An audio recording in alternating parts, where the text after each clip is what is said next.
2025 June 27 Rajendra சோழனோட 1000th birthday. அருண்மொழிவர்மனோட son Rajendra Chola 1ஓட பர்த்டேவை ஆடி திருவாதிரை ஃபெஸ்டிவலா செலிப்ரேட் பண்றாங்க. ஸோ அன்னைக்கு ராஜேந்திர சோழனோட ஹெரிட்டேஜஸ்க்கு ட்ரிபியூட் கொடுக்கறதுக்காகவும் சோழா எம்பையரோட கேபிட்டலான கங்கை கொண்ட சோழபுரத்துல ஆடி திருவாதிரை ஃபெஸ்டிவலை செலிப்ரேட் பண்றதுக்காகவும் நம்ம பிரைம் மினிஸ்டர் நரேந்திர மோடி தமிழ்நாட்டுல இருக்க அரியலூர் டிஸ்ட்ரிக்ட்க்கு விசிட் கொடுத்தாரு. பட் கங்கை கொண்ட சோழபுரம் டெம்பிள்ல ப்ரே பண்ண பிஎம் அங்க இருந்து ஜஸ்ட் 1 hour டிஸ்டன்ஸ்ல இருக்க the most famous Thanjavur Brihadeeswarar டெம்பிளுக்கு போகல. அதுக்கு ரீசன் பிரகதீஸ்வரர் டெம்பிள் மேல இருக்க சாபம்னு அங்க இருக்க லோக்கல் பீப்புள் மறுபடியும் பேச ஆரம்பிச்சாங்க. மறுபடியுமா? அப்படின்னா இதுக்கு முன்னாடியும் இப்படி ஒரு பேச்சு இருந்திருக்கான்னு கேட்டீங்கன்னா எஸ். 1984ல தமிழ்நாட்டுக்கு வந்த X prime minister Indira Gandhi அப்போதைய தமிழ்நாடு சீஃப் மினிஸ்டர் எம்ஜிஆர் கூட சேர்ந்து தஞ்சை பெரிய கோயிலுக்கு விசிட் பண்ணாங்க. அதே வருஷமே பிரைம் மினிஸ்டர் இந்திரா காந்தி சுட்டு கொல்லப்பட்டாங்க.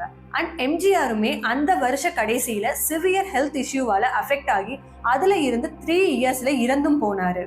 இவங்க 2 பேரும் பிரகதீஸ்வரர் டெம்பிளோட நந்திய ஃபேஸ் பண்ணி இருக்க மெயின் என்ட்ரன்ஸ் வழியா அந்த கோயிலுக்குள்ள என்டர் ஆனதுதான் அவங்களோட சடன் டெத்துக்கு ரீசன் சொன்ன லோக்கல் பீப்புள் அந்த கோவில் மேல இருக்க சாபத்தை பத்தியும் சொல்லியிருக்காங்க. அதாவது பிரகதீஸ்வரர் டெம்பிளை பில்ட் பண்ண கிங் ராஜராஜ சோழனுக்கும் அந்த கோவிலோட ஸ்பிரிச்சுவல் அட்வைசர் கரூரர் சித்தருக்கும் கோவில்ல கும்பாபிஷேகம் நடந்த சமயத்துல ரிச்சுவல் மெத்தட்ஸ்ல சில டிஸ்அக்ரிமெண்ட்ஸ் கிரியேட் ஆயிருக்கு. இந்த கிளாஷ்னால ராஜராஜ சோழன் கரூரார் சித்தரை பிரிசன் பண்ணதாவும் அதுல கடுப்பானவர் அந்த அரசருக்கு மட்டும் இல்லாம ஒட்டுமொத்த அதிகார வர்க்கத்துக்குமே சாபத்தை கொடுத்ததாவும் சொல்றாங்க.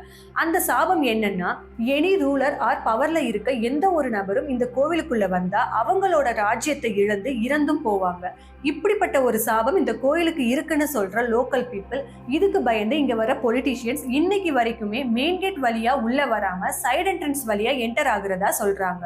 அண்ட் பிஎம் மோடியும் இதனாலதான் பிரகதீஸ்வரர் டெம்பிளுக்கு வரலனும் அகைன் பேச ஸ்டார்ட் பண்ணியிருக்காங்க. பட் இது எல்லாமே அங்க இருக்க மக்கள் பேசுற புராண கதைகளை தவிர இது எதுக்குமே எந்த ஹிஸ்டாரிக்கல் எவிடன்ஸுமே இல்லை.